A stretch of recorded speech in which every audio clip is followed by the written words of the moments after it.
Fact is कि Iran ने एक चीज तो दिखा दी कि भाई आप उनसे लड़के नहीं जीत सकते, कुछ भी कर देते। और ये बात सामने वाले को भी समझ में आ गई है कि उससे लड़के नहीं जीत सकते। अभी थोड़ी देर पहले तो चीनों को उड़े हैं, चीनों हेलीकॉप्टर से उड़े हैं। वो क्या करने जा रहे हैं, वो कुछ ट्रांसपोर्टेशन कर रहे हैं। इनफैक्ट एक चीज मैं आपको बताऊंगा कि अभी तकरीबन जब से सीज फायर चल रही है तब से वेपन्स का ट्रांसपोर्टेशन बहुत ज्यादा बढ़ा, कम नहीं हुआ। और ईरान भी अपनी तैयारियां बढ़ा रहा है। अभी हाल में कल कल की बात है, परसों की बात है, या एक मिसाइल फायर हुई थी ईरान की ओर, तो ईरान ने एक मिसाइल उल्टा मारी थी। तो ईरान ने यह दिखाया कि भाई आप कुछ भी करोगे रिटेलिएशन आएगा हमारे पास से। हम्म। इसका फायदा ये है कि इसका ईरान को, चाइना को फायदा ये है कि ये वॉर जितने दिन लंबी चलती है या सीज फायर खत्म हो फिर वॉर शुरू हो जो भी, उससे यूक्रेन को हथियार नहीं मिलेंगे।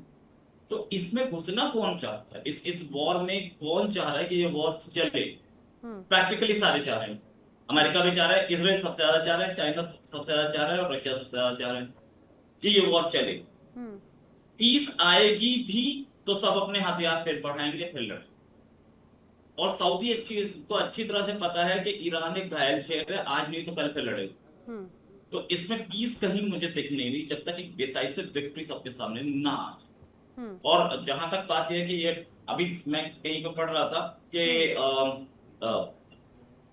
जी सोर्सेज, जी। पाकिस्तानी सोर्सेज बता रहे हैं कि दोनों के दोनों ईरान और अमेरिका दोनों के दोनों मेमोरेंडम साइन करने इस्लामाबाद आएंगे। हम्म। इस्लामाबाद की सिचुएशन ये है, ईरान कहता है हम तुम पे ट्रस्ट नहीं करते, तुमने तो बिल्कुल अपनी आर्मी बिल्कुल। भेजी हुई है सऊदी के पास। हम्म। तो मिसट्रस्ट के माहौल में ये जो सामने खबरें आ रही हैं, इसमें हम्म। सिर्फ एक चीज पता लगती है कि ईरान को खत्म किए बिना कुछ कोई डिटेल नहीं आ सकती, क्योंकि हम्म। अभी तक जो हमने देखा है इस वॉर से फायदा किसको है बहुत हम्म। क्लियर कर। हम्म। जितने हथियार यूज हुए सारे अमेरिका के यूज हुए। अब हम्म। दोबारा खरीदे जाएंगे तो भी अमेरिका से खरीदे जाएंगे। हम्म। तेल नहीं निकल रहा स्ट्रेट्स ऑफ हार्मोज से, तो तेल अमेरिका का खरीदा जा रहा है। तो अमेरिका के हाथ में तो डॉलर ही लेकिन डॉलर है लेकिन ना। रोहित शर्मा जी, अमेरिका मुझे लगता की है इकोनॉमी को कि फायदा है। खासतौर से ये जो सीज फायर की जो शर्तें हैं हमें उसे भी अवॉइड नहीं करना चाहिए। देखिए ना, दोनों ही तरफ से थोड़ा सा सॉफ्ट नेचर, सॉफ्ट कॉर्नर दिखाया गया। ईरान ने न्यूक्लियर प्रोग्राम पर बातचीत के लिए सहमति दिखाई, जो अभी तक ये कहता रहा कि भाई हमारा न्यूक्लियर प्रोग्राम हमारा है। अमेरिका भी कह रहे कि ठीक है, कुछ प्रतिबंधों पर हम ढील दे देंगे और फंड भी जारी कर देंगे। ये पॉजिटिव एस्पेक्ट है क्या दोनों की तरफ से?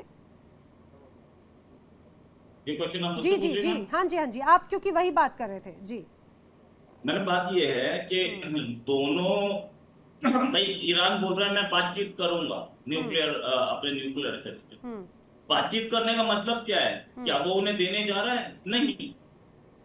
इसके सामने हिस्ट्री है हमारे सामने। ठीक है। सद्दाम हुसैन के ऊपर पहले उसके ऊपर प्रेशर डाला कि अपने केमिकल वेपन्स खत्म कीजिए, अपने बायोलॉजिकल वेपन्स खत्म कीजिए। हम्म। जब उसके weapons of mass destruction, nuclear तो कभी था नहीं उसका, हम्म। जब उसके वेपन्स ऑफ मास डिस्ट्रक्शन खत्म हुए तब अटैक किया गया। हम्म। उससे पहले भी हमने ये बात हमने लीबिया पे भी देखी। हम्म। ये बात हमने सबके देखी। पहले उनके वो वेपन्स खत्म किए जाते हैं जिनसे वो अमेरिका को नुकसान पहुंचा पाए, हम्म। और फिर उसके बाद उनके ऊपर हमला किया जाता है। हम्म। क्या ये हिस्ट्री ईरान को नहीं पता है? जब हम्म। मुझे पता है तो ईरान को भी पता होगा। ईरान कभी नहीं देगा। और ईरान सच्चाई में सिर्फ एक काम करेगा, इन सब से सबको दिखाता रहेगा कि न्यूक्लियर वेपन मेरे हाथ में आ सकता है, मैं कभी भी बना सकता हूँ, और हो सकता है वो बना भी ले। अभी प्रेशर में है, 5 साल बाद उसका प्रेशर कम हो जाएगा तब बनाएगा हम्म। वो छोड़ेगा नहीं। उसे पता है मैं अकेला यहाँ पे हूँ और मेरे चारों ओर जितने भी सुन्नी कंट्रीज हैं सब मेरे खिलाफ हैं, इसराइल भी खिलाफ है। हम्म। मुस्लिम उम्मा का कॉन्सेप्ट कोलैप्स कर चुका है। हम्म। वो आईओसी, ओआईसी जो है वो कोलैप्स कर चुकी है। क्यों कोलैप्स कर चुकी है? क्योंकि यूएई हम्म। पहुंच गए हैं इसराइल के प्राइम मिनिस्टर। तो ये कि मुसलमान हैं हमें बचाओ, हमें बचाएंगे, this this theory is invalid now. और सारे के सारे लड़ ही रहे थे आपस में। और अगर ईरान वॉर नहीं थी तो यूएई और सऊदी अरेबिया आपस में लड़ रहे थे। तो ये सोचना कि यहाँ पे ईरान को बचाने कोई आएगा, इम्पॉसिबल। एंड ठीक है। लेट मी रिएटरेट कि ईरान अभी कोई भी मेमोरेंडम साइन कर दे, हम्म। हम्म। बाद में फिर ये वॉर में घुसेंगे। आप देख लेना, उसका न्यूक्लियर वेपन जो हटाना चाहते हैं, न्यूक्लियर वेपन वो कभी नहीं देगा। हम्म। आप देखिए ना, हर बार इस वॉर में सबसे बड़ा विनर चाइना सामने आया है। हम्म। चाइना को कोई पूछता नहीं था जब भी डील होती थी, अब सब चाइना से बात करने का।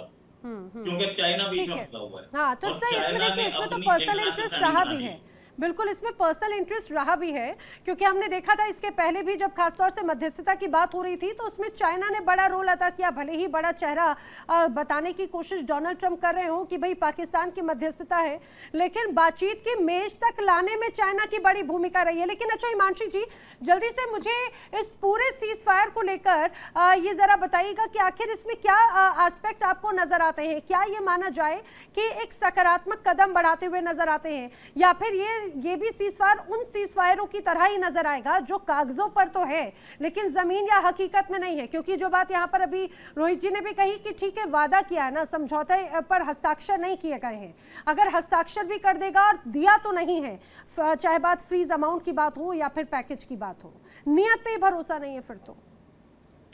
जी नैना जी, मैं रोहित जी की बात से 200% अग्री करती हूँ, क्योंकि जो भी चीज उन्होंने कही है कि हथियार आ रहे हैं या ट्रस्ट डेफिसिट है, ये तो डे वन से पता है। देखिए, जब ये वार्ता के लिए बैठे भी थे मेज पे, उससे पहले भी तो न्यूक्लियर पे बात हो रही थी ना।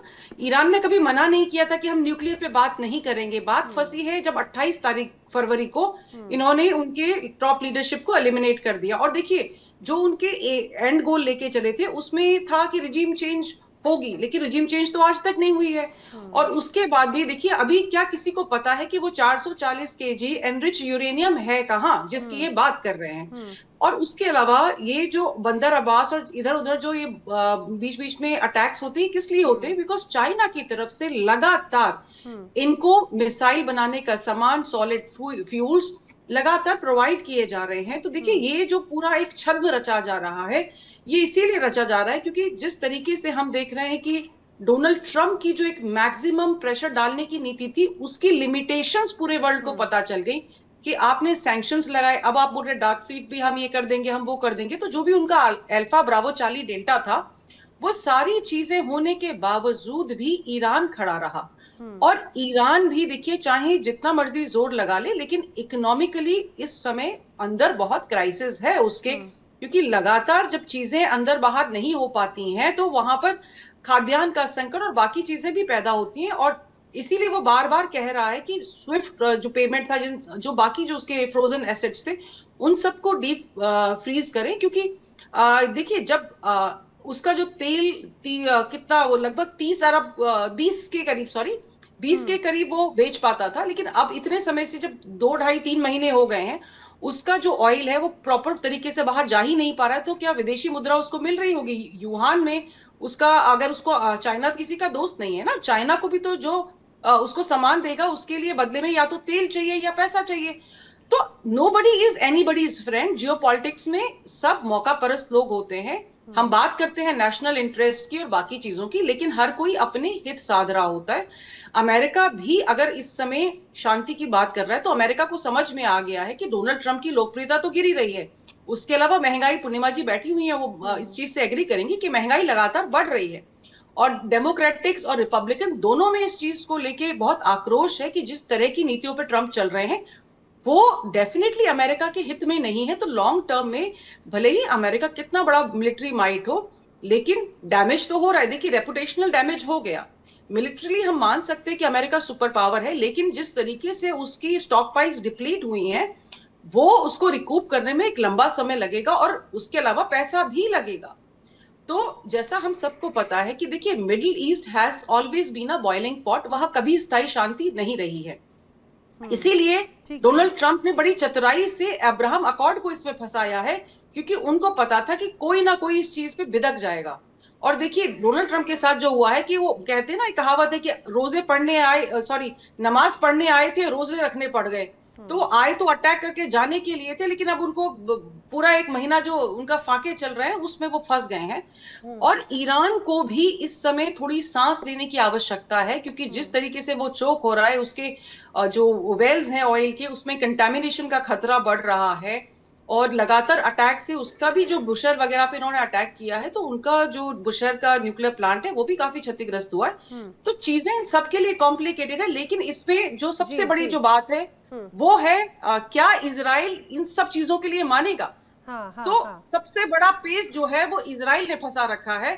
अगर ये सब मान भी जाते हैं वो फिर से कुछ ना कुछ हमला करके कहीं पे, अभी जैसे उन्होंने कहा है कि 70% गाजा पे हम कब्जा कर लेंगे, तो वो ठीक फिर है। किसी किसी चीज को लेकिन इनकी भावनाएं भड़का देगा, फिर ये वापस आ जाएंगे। तो स्थायी शांति मुझे नैना जी नहीं लगती है। अभी तो स्थायी शांति की उम्मीद जरूर है, लेकिन ये बेमानी सी नजर आती है। वेल, ईरान मामलों के जानकार मौलाना नाजिम अशरफी जी भी मेरे साथ कनेक्ट हो चुके हैं। अशरफी साहब, आपका भी बहुत स्वागत है। लेकिन मौलाना नाजिम जी, मुझे जरा बताइए कि आखिर क्या वो बड़ी बातें ऐसी रही जो ईरान अब अमेरिका को को मरने मारने पर बात उतर आया, इजराइल को खत्म करने पर उतारू था। अमेरिका लगातार बड़े हमले कर रहा था, बहुत ज़्यादा वक्त नहीं हुआ, 48 घंटों की अगर बात करें तो बड़ी तस्वीर देखी। अब ये बड़ा ट्रांजिशन, शांति की बातें मीठी मीठी।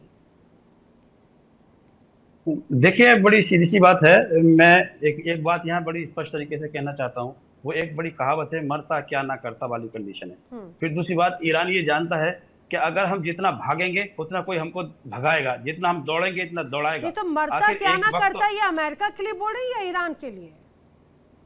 नहीं, अभी तो ये मैं गल्फ कंट्रीज की बात कर रहा हूँ, फिलहाल ईरान के लिए कह रहा हूँ मैं, क्योंकि ईरान ने ये शब्द, ये अल्फाज इसलिए मैंने इस्तेमाल यहाँ पर किया क्योंकि मुकम्मल तौर पर ईरान हमेशा मना ही करता रहा कि मेरे पास जो है वो हम परमाणु नहीं बना रहे हैं, वो नहीं बना रहे हैं। मगर अमेरिका लगातार उस पर बहुतान कसता रहा, अमेरिका बराबर उसको कहता रहा। अच्छा, ये सारे लोगों के पास अगर परमाणु है, सारे लोगों के पास एटम बॉम्ब है, तो मतलब ईरान क्यों नहीं बना सकता? चलिए, एक अलग विषय है, ये एक अलग मौजू हो गया। बहरहाल मैं इतना कहना चाह रहा हूं कि हर सूरत से आपको अगर कोई चोर कहने लग जाए और आप पूरी तरीके से बिल्कुल निर्दोष हैं, आप बिल्कुल मुकम्मल तौर पर साफ सुथरे हैं, आप कितनी बार उसको कहेंगे मैं चोर नहीं हूं, फिर आखिर आप कुछ ना कुछ तो काउंटर उसके ऊपर करेंगे ही ना।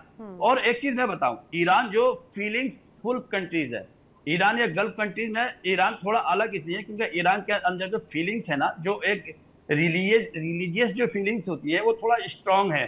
वो कहीं ना कहीं, अब आपने देखा होगा किसी हॉस्पिटल में कोई डॉक्टर है और डॉक्टर बहुत सी चीजों को नो सॉरी बोल देते हैं, नो सॉरी सॉरी हाथ खड़े कर देते हैं, लेकिन कहीं ना कहीं फिर हमने बहुत सी मूवीज में देखा है एक फीलिंग्स कोई निकल के आती है अंदर से, और वो फीलिंग कहीं ना कहीं वो रिलीजियस हो सकती है, गॉड लेवल हो सकती है, या अल्लाह भगवान ईश्वर गॉड, अदरवाइज जो भी है वो कहीं ना कहीं फीलिंग्स होती है और वो उसके काम में आ जाती है। तो ऐसा नहीं है, दुनिया, ये जो दुनिया है, ये जो आलम है, पूरा आलम जो है जिसको हम दुनिया कहते हैं, संसार, वो कहीं ना कहीं किसी फीलिंग्स के ऊपर टिका हुआ है। और हद जो पार हो गई, अमेरिका की दादागिरी जो थी वो हद से ज्यादा बढ़ रही थी। अमेरिका बार बार समझाने पे भी नहीं मान रहा था, वो उसको इराक समझ रहा था। इराक और ईरान में बहुत फर्क है, जमीन और आसमान जैसा फर्क है, और ईरान ने उसको मुंह तोड़ जवाब दिया। लेकिन ये कहीं ना कहीं ये बड़ी वैसी वाली चाल चलता है, धोखे वाली चाल चलता है। इसे जब लगता है ना मैं दब गया, तो कभी पाकिस्तान से बात करता है, कभी किसी से भी, अदरवाइज ओवरऑल कंट्रीज, इंडिया से भी बात करने की फिराक में वो लगा रहता है कि भैया बात कर लो ईरान से, और मैं अभी जो सीज फायर करने के लिए तैयार हूं, या हमारी जो पंचायत करवा दीजिए, आप बैठ का मामले शॉर्ट आउट करवा दीजिए जो मैटर है। लेकिन फिर अगर उसको मौका मिलेगा तो फिर वार करेगा, फिर मौका मिलेगा फिर वार करेगा। इसीलिए ईरान ने ये सोच के रखा हुआ कि चलो इसको आपकी बार आर पार कर लेते। ठीक है, लेकिन बाकी अन्य देशों से जो बड़ी एक दुश्मनी पाल रखी है, वो भी तो सोचने वाली बात है। अच्छा, मैं जल्दी से एक बार सुशील जी आप ही से इस बात को कंटिन्यू चाहूंगी, जवाब दीजिएगा। अभी 48 घंटे हुए होंगे, बंदर अब्बास हो या फिर हॉर्मुज के आसपास हो, वहां पर हमने देखे किस रूप में धमाके हुए, हमले हुए और बड़ा दबाव बनाने की कोशिश की गई थी। ईरान भी डरा नहीं, ईरान ने कुवैत में, मिडिल ईस्ट के अलग अलग इलाकों में अमेरिकी बेसिस को निशाना बना दिया। तो ये किस तरह का सीज फायर है कि पहले जोरदार प्रहार करो, आंखें दिखाओ, और उसके बाद में एकदम शांत हो जाओ? देखिए नैना जी, एक आजकल एक टर्म यूज होती है जब हम वॉर की बात करते हैं, उसको बोलते हैं हाइब्रिड वॉरफेयर।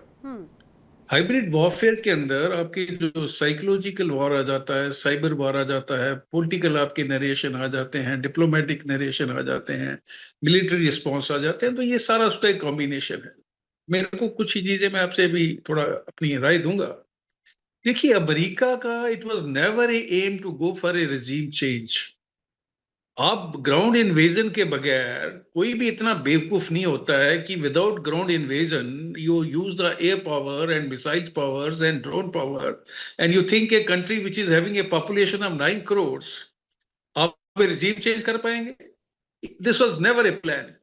नंबर 2, अभी हम बात करते हैं अब्राहम अकॉर्ड की। दैट इज अ डाइवर्जन, एक डिस्ट्रैक्शन है जो अमेरिका ने डाला है, जिसके अंदर कहता है कि ईरान भी उसको करे, तो उसको भूल जाइए। और इस समय जो ग्राउंड सिचुएशन है वो ये है नैना जी कि इनकी जो नेवी है वो तबाह हो चुकी है। इनकी एयरफोर्स जो है वो तबाह हो चुकी है, इनकी जो IRGC है उसके ऊपर वो बटे हुए हैं, अलग अलग प्रोविंस में है, कोई सेंट्रलाइज कमांड एंड कंट्रोल नहीं है। इनकी जो सुप्रीम लीडर है वो कहां पर है, किस हालत में है, nobody knows. Who is taking the call? Who is indulging in this, negotiation and memorandum of understanding? वो मेमोरेंडम ऑफ अंडरस्टैंडिंग के अंदर अगर यूएस से ट्रम्प बोल रहा है कि हम जो है इसके ऊपर सोच विचार करेंगे अभी, दैट मीन ईरान कहीं ना कहीं तो अप्रूव कर चुका है ना वो, and they are waiting for the approval of Trump. तो एक देश जो उस हालत में पहुंच चुका है जहां पे उसको डेली जो ब्लॉकेट लगा हुआ है नेवल का, उसके अंदर वो $500 million Iran is losing every day. तो ये कहना कि हम ये बहुत बड़े सूरमा हैं, हम सह लेंगे, हम बड़े कुर्बानी में विश्वास रखते हैं, these all are statements, narratives. अंदर की सिचुएशन नोबडी नोस, इनपुट किसी के पास नहीं है, वहां पे आयरन कर्टन है, no news is coming for. China and Russia they are going big way to support him, that's why. और मैंने आपको पहले भी बता चुका हूं कि ये जब 3-4 चीजें ईरान नहीं मानेगा और जैसे जैसे समय बीतता जाएगा, इस समय कमजोर कौन हो रहा है? ईरान ना।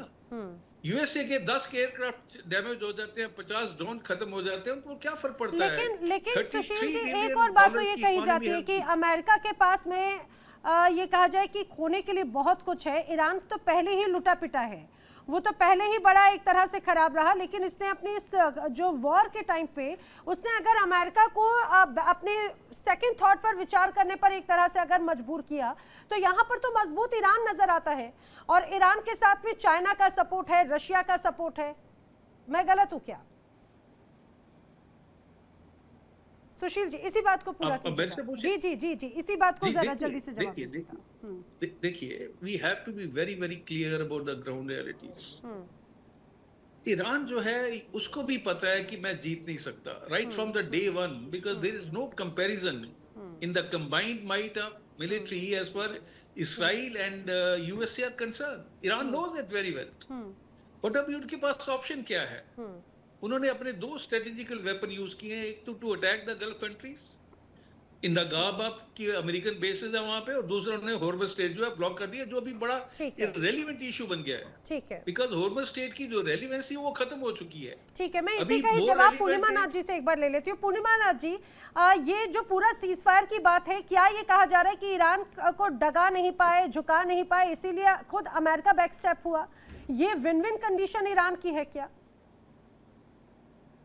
नैना, आपको मैं क्वेश्चन पूछना चाहती हूँ। ये जो बयानबाजी करा जाता है ना, अमेरिकन नैरेटिव को प्रमोट करा जाता है, प्रोपगेट करा जाता है, और लिटरली द सेम स्टेटमेंट्स जो ट्रम्प साहब ने किया है, जैसे उनका मिलिट्री ख़त्म हो गया, उनका नेवी ख़त्म हो गया, हमारे साहब भी है यहाँ पे बैठ के यही आगे बढ़ा रहा है, ये exact same statements in Hindi.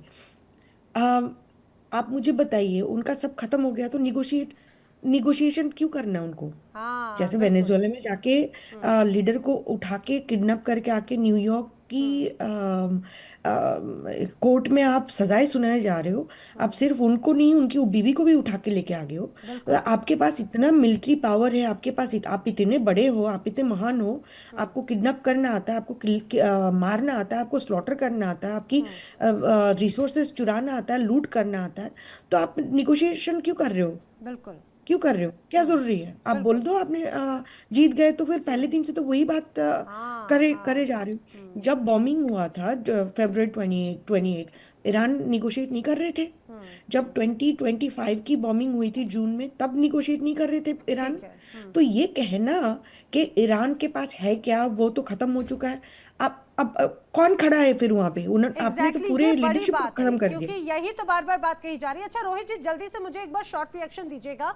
यहाँ पे ब्लफ कौन कर रहा है? अमेरिका कहता है हम खत्म कर चुके हैं, ईरान कह रहा है हम मजबूत हो चुके हैं। ईरान जो यूरेनियम प्रोग्राम पर, परमाणु प्रोग्राम पर बात नहीं करना चाहता था, वो बोल रहा है कि हम बात करने को तैयार है। अमेरिका जो पहले कहता था भाई हम कुछ भी एक फूटी कौड़ी नहीं देंगे, वो कह रहा है हम बात करने को तैयार है। यहाँ पे ब्लफ कौन कर रहा है? एक चीज होती है बाइंग टाइम, दोनों के दोनों साइड्स बाइंग टाइम वाला गेम खेल रही हैं। ब्लफ भी है इसमें, सब कुछ है। कहते हैं all is fair in love and war, तो वो हो रहा है यहाँ पे। देखिए इंडिया डेली 24/7 अब आपकी स्मार्ट टीवी पर। इंडिया डेली मौजूद है सभी डिजिटल प्लेटफॉर्म पर लाइव और लगातार। इंडिया डेली 24/7 हर दिन राष्ट्र को समर्पित।